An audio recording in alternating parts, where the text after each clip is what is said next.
আসসালামু আলাইকুম। সংবাদে আপনাদের সবাইকে স্বাগত জানাচ্ছি। আমি ফিরোজ তোহা। শুরুতেই আরবে কেবলস সংবাদ শিরোনাম। বাংলাদেশের সর্বশেষ গুরুত্বপূর্ণ আপডেট সংবাদে আপনাকে স্বাগত। শুরুতেই সংবাদ শিরোনাম, এরপর বিস্তারিত। শুরুতেই জানিয়ে দিব, সৌদিতে দক্ষ কর্মীর চাহিদা পূরণে সরকার কাজ করে যাচ্ছে। ডক্টর আসিফ নজরুল। আইন বিচার ও সংসদ বিষয়ক মন্ত্রণালয় ও প্রবাসী কল্যাণ ও বৈদেশিক কর্মসংস্থান মন্ত্রণালয়ের উপদেষ্টা আসিফ নজরুল বলেছেন, সৌদি আরবে ডাক্তার, প্রকৌশলী, নার্স এবং টেকনিশিয়ান সহ দক্ষ ও আধা দক্ষ কর্মী পাঠানোর ব্যাপক সুবিধা রয়েছে। এরপর জানিয়ে দিব, নির্বাচন সহ 2 ইস্যুতে মাঠে নামছে বিএনপি। আসন্ন রমজানকে সামনে রেখে দ্রব্যমূল্য কমানো এবং সুষ্ঠু নির্বাচন ও গণতান্ত্রিক স্থিতিশীলতা ফিরিয়ে আনতে আগামী মাসে ফেব্রুয়ারি কর্মসূচি দিয়ে মাঠে নামছে বিএনপি। এদিকে দাবি পূরণের আশ্বাসে রেলওয়ে রানিং স্টাফদের কর্মবিরতি প্রত্যাহার। দাবি পূরণের আশ্বাসে ধর্মঘট প্রত্যাহার করে নিয়েছেন রেলওয়ে রানিং স্টাফরা।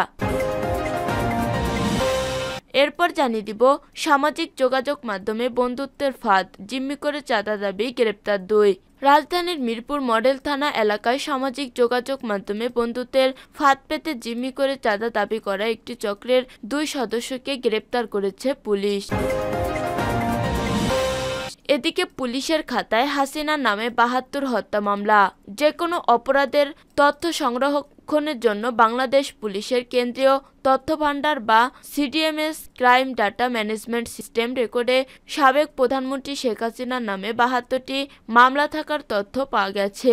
সবগুলো মামলায় গত 5 আগস্ট আওয়ামী লীগ সরকারের পতনের পর রাজধানী ঢাকা সহ দেশের বিভিন্ন থানায় দায়ের করা হয়েছে। এবং সর্বশেষ জানিয়ে দিব, সারা দেশের ট্রেন চলাচল স্বাভাবিক। রেলের রানিং স্টাফরা তাদের কর্মবিরতি প্রত্যাহার করে নেয় সারা দেশে ট্রেন চলাচল স্বাভাবিক হয়েছে। ভোর থেকে শুরু হয়েছে রেল চলাচল। বুধবার মধ্যরাতে রেল উপদেষ্টার বাসভবনে এক বৈঠক অনুষ্ঠিত হয়। সেখানে শ্রমিক প্রতিনিধি দলের পাশাপাশি মধ্যস্থতার জন্য উপস্থিত ছিলেন ছাত্র প্রতিনিধি হাসনাত আবদুল্লাহ ও বিএনপির প্রতিনিধি শামসুর রহমান শিমুল বিশ্বাস। প্রিয় দর্শক, এতক্ষণ শুনছিলেন সংবাদ শিরোনাম, এরপর বিস্তারিত। তবে তার আগে বন্ধু জানিয়ে দিন, আপনি কোন স্থান থেকে আমাদের সংবাদটি দেখছেন এবং শুনছেন। জানিয়ে দিন এই সংবাদ সম্পর্কে আপনার মূল্যবান মতামত। আর বন্ধু, আপনি যদি আমাদের চ্যানেলে নতুন হয়ে থাকেন তাহলে ভিডিওটি দেখতে দেখতে চ্যানেলটি সাবস্ক্রাইব করে রাখুন, যাতে করে আমাদের পরবর্তী সংবাদগুলো সবার আগে আপনার কাছে পৌঁছে যায়। এবারে বিস্তারিত। সৌদিতে দক্ষ কর্মীর চাহিদা পূরণে সরকার কাজ করে যাচ্ছে। ডক্টর আসিফ নজরুল। আইন বিচার ও সংসদ বিষয়ক মন্ত্রণালয় ও প্রবাসী কল্যাণ ও বৈদেশিক কর্মসংস্থান মন্ত্রণালয়ের উপদেষ্টা ডক্টর আসিফ নজরুল বলেছেন, সৌদি আরবে ডাক্তার, প্রকৌশলী, নার্স এবং টেকনিশিয়ান সহ দক্ষ ও আধা দক্ষ কর্মী পাঠানোর ব্যাপক সুবিধা রয়েছে।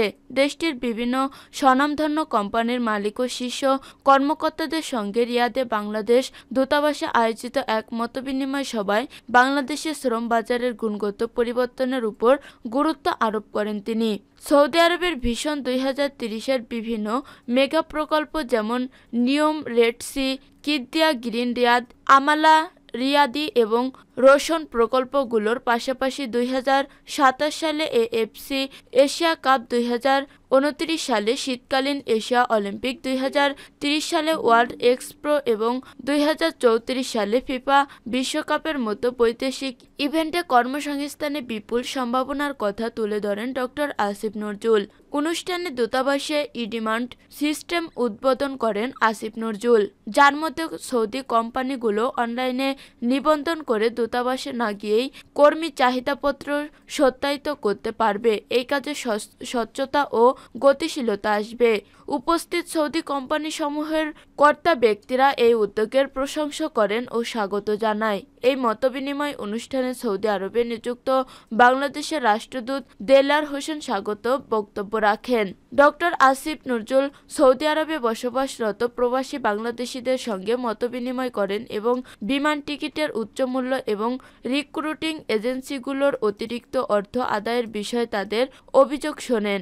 এসব সমস্যার সমাধানে আশ্বাস দেন এবং প্রবাসীদের দূতাবাসের সঙ্গে যোগাযোগ বাড়ানোর জন্য সামাজিক যোগাযোগ মাধ্যম ও ওয়েবসাইট ব্যবহারের আহ্বান জানান তিনি। প্রবাসীদের রেমিটেন্স পাঠানোর জন্য ধন্যবাদ জানিয়ে আসিফ নজরুল বলেন, তাদের কল্যাণে সরকারের আরও উদ্যোগ নেবে। সৌদি আরবের আইন ও সংস্কৃতি মেনে চলার এবং আইন বিরোধী কোনো কর্মকাণ্ডে জড়িত না থাকার জন্য অনুরোধ জানান তিনি। নির্বাচন সহ 2 ইস্যুতে মাঠে নামছে বিএনপি। আসন্ন রমজানকে সামনে রেখে দ্রব্যমূল্য কমানো এবং সুষ্ঠু নির্বাচন ও গণতান্ত্রিক স্থিতিশীলতা ফিরিয়ে আনতে আগামী মাসে ফেব্রুয়ারি কর্মসূচি দিয়ে মাঠে নামছে বিএনপি। প্রথম কর্মসূচি হবে দ্রব্যমূল্য কমানোর দাবি, সুষ্ঠু নির্বাচন ও গণতান্ত্রিক স্থিতিশীলতা ফিরিয়ে আনার দাবিতে হবে দ্বিতীয় কর্মসূচি। দ্রুত নির্বাচনের জন্য বিএনপি যে দাবি জানিয়ে আসছিল, সে লক্ষ্যে অন্তর্বর্তী সরকারকে চাপে রাখতে মূলত দ্বিতীয় কর্মসূচিটি পালিত হবে। এই 2 ইস্যুতে রোজা শুরুর আগেই ঢাকাসহ দেশব্যাপী সমাবেশ করতে চায় দলটি। শিগগিরই বিভাগীয় সাংগঠনিক ও সহসাংগঠনিক সম্পাদকের সঙ্গে বৈঠকে এই সমাবেশের সুনির্দিষ্ট দিনক্ষণ চূড়ান্ত করা হবে। গত সোমবার রাতে বিএনপির স্থায়ী কমিটির সদস্য এই সিদ্ধান্ত হয়েছে বলে জানা গেছে। গুলশানে বিএনপি চেয়ারপারসনের রাজনৈতিক কার্যালয়ে অনুষ্ঠিত বৈঠকে লন্ডন থেকে ভার্চুয়ালি সংযুক্ত হয়ে সভাপতিত্ব করেন দলের ভারপ্রাপ্ত চেয়ারম্যান তারেক রহমান। মার্চ মাসের শুরুতে বাংলাদেশে রোজা শুরু হতে পারে। বিএনপি গত কয়েক মাস ধরে একটি যৌক্তিক সময়ের মধ্যে নির্বাচনমুখী প্রয়োজনীয় সংস্কার শেষে নির্বাচনের দাবি জানিয়ে আসছে।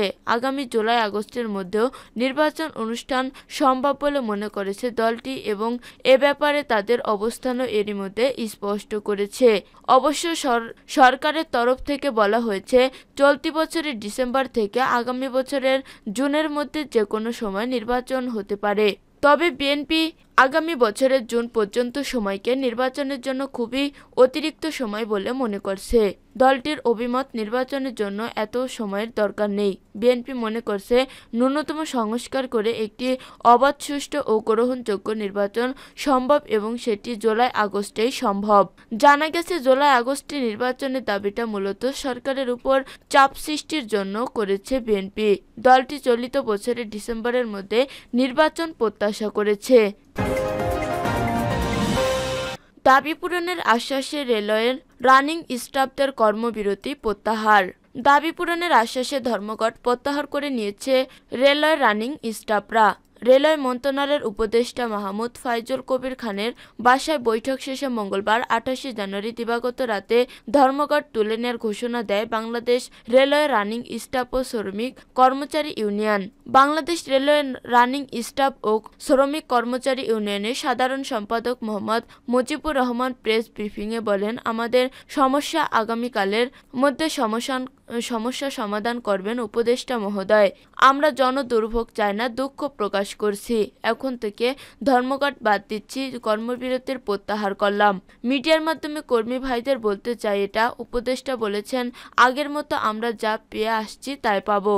এর আগে বৈষম্য বিরোধী ছাত্র আন্দোলনের আহ্বায়ক হাসনাত আবদুল্লাহ ফেসবুকে দেয়া এক পোস্টে বলেন, রেল কর্মকর্তা ও কর্মচারীদের ধর্মঘট প্রত্যাহার। শ্রমিক নেতাদের সঙ্গে নিয়ে আমরা রেলের কর্মকর্তা কর্মচারীদের সমস্যা সমাধান করতে রেল উপদেষ্টার সঙ্গে দেখা করছি।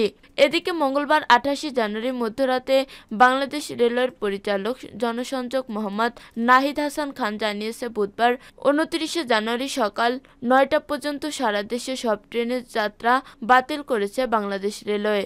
যাত্রীদের টিকিট রিফান্ড অপশন অচিরেই চালু করা হবে।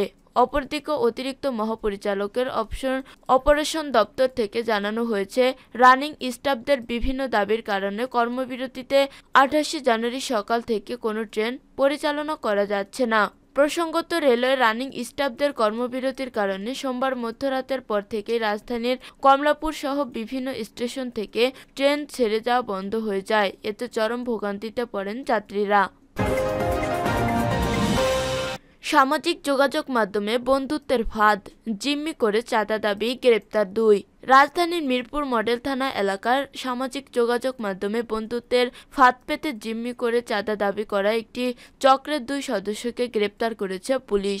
গ্রেপ্তারকৃতরা হলেন মোহাম্মদ নাজমুল হাসান 31 ও মোহাম্মদ বিল্লাল প্রধান 35। মঙ্গলবার 28 জানুয়ারি রাতে মিরপুর মডেল থানার উত্তর পীরেরবাগ মুন্সিবাড়ি এলাকায় অভিযান চালিয়ে তাদের আটক করা হয়। এ সময় তাদের কাছ থেকে একটি চাইনিজ কুড়াল, 2টি ধারালো ছুরি, 3টি মোবাইল ফোন এবং নগদ 1000 টাকা উদ্ধার করা হয়।